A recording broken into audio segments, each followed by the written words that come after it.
रात्रीचं जागरण झालंय आणि सकाळी लवकर उठून आपण पाणी पित असाल तर ही धोक्याची घंटी आहे. रात्रीचं उशिरा जेवलेलं अन्न हे पचेल का हो?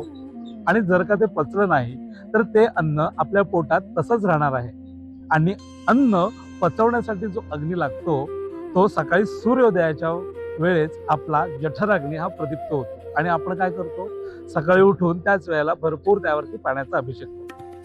हा पाण्याचा अभिषेक केल्यामुळे आदल्या रात्री जे जेवलेलं अन्न आहे त्याचं पचन होत नाही आणि त्यामुळे त्या अन्नाला कुजण्याची प्रक्रिया सुरू होते आणि मग तिथूनच पित्त, वात आणि गुळगुळीत कफ या तिन्ही दोषांचा भडीमार शरीरात उत्क्रांती घालतो.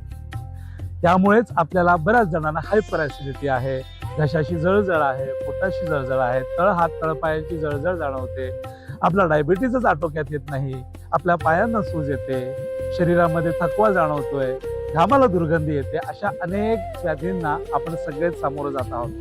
तुम्ही त्यातल्याच आहात का? तर ह्या पद्धतीने रात्रीचं जागरण आणि सकाळी लवकर उठून पाणी पिण्याचा जो नियम आहे, जो आपण चुकीच्या पद्धतीने आचरणात आणतो, कारण नियमच चुकीचा आहे. त्यामुळे अशा नियमांना आपल्या अंगवळणी लावू नका आणि यातून तुमच्याही व्याधीतनं तुम्हाला मुक्त व्हायचं असेल तर निश्चितच आयुर्वेदाच्या मूलभूत सिद्धांतांना आचरणात आणा. धन्यवाद.